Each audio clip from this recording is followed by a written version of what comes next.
Now notice something here. You see this dirt right here that's dry. If I step on it right here, see it just kind of stays there, nothing happens. Now you notice this dirt over here where it's a little bit wet. Let's see if you can see that. It's been dripping off a hose there, but watch this. If I step here and lean on it, see it oozes down. And that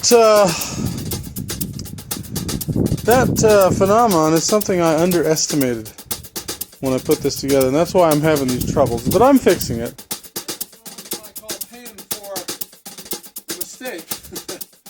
I've got to dig all this out of here, like you've seen in other little episodes here, and to dig this dirt out of here. Thank goodness there's not a lot of it. It looks like there is a lot, but there really isn't, because if you can see back there, the solid dirt that's undisturbed doesn't go back very far.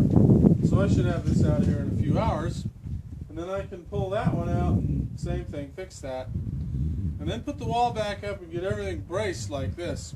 I think the mistake that I made was that I didn't fully appreciate what it takes to plasticize dirt.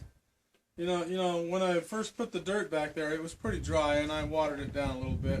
But the first problem happened when I watered that down over there too much, and the dirt got kind of oozy, you know, or kind of like a mush.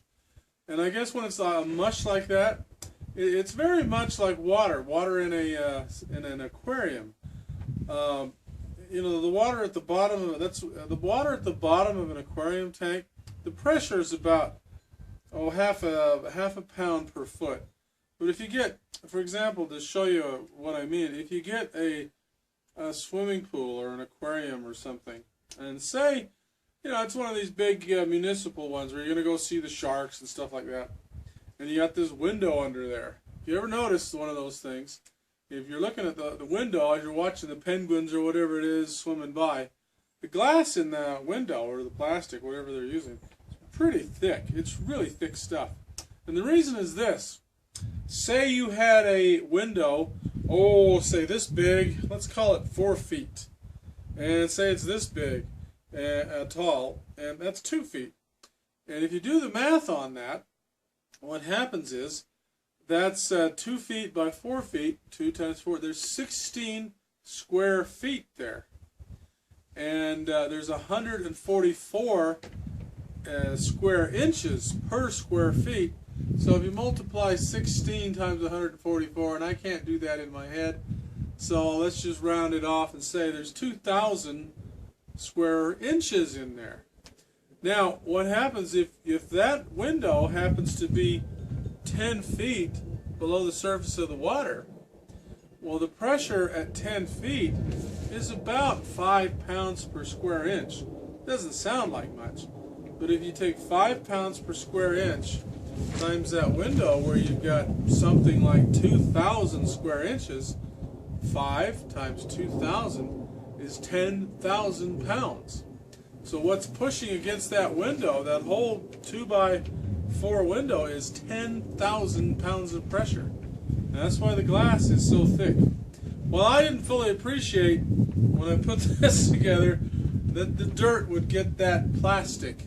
I mean, this is only 4 or 5 or 6 feet down, but you see through the numbers I just got you, if the dirt at the bottom here, 4 feet down, 3 feet down, gets kind of plasticky, and it gets kind of wet, it behaves kind of like water, probably not that much pressure, but a lot. So you got 8 feet here and 2 feet, you know, and if you get, you can easily get 1,000 pounds or something like that pushing against this.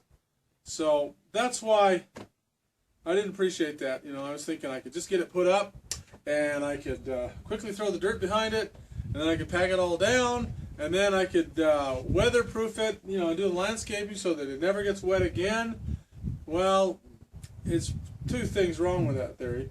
I didn't make it because it did rain, and that's why I've got all this damage here. It's drying out now. Second thing is that to think that I'm never, ever, ever going to let this thing get wet again, it'll probably get wet sometime. We might get, 10 feet of snow or some stupid thing like that. And then of all the landscaping I've done, maybe it's not enough. Maybe some will get in here. So what I've got to do is actually plan for, like this is a tank underwater, as far as pressure. And that's why all the beams and things, and I should have done that in the first place, but I didn't, and now I'm paying for it. So if you're going to build one of these and you're going to, you want straight walls and things like that, you're going to have to think about that and do that. Do something like that. Make sure you can stand the pressure at the bottom so that it's not going to collapse on you. The reason I didn't just go straight Wallapini style is because the Wallapini ones, they have the walls would be like this.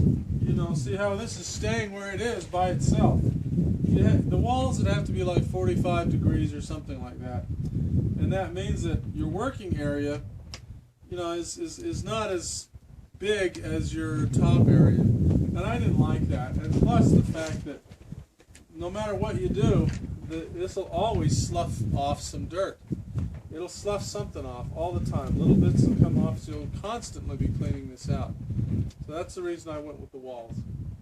But you got to do it right in the first place, or you don't get very far. So I better get going here.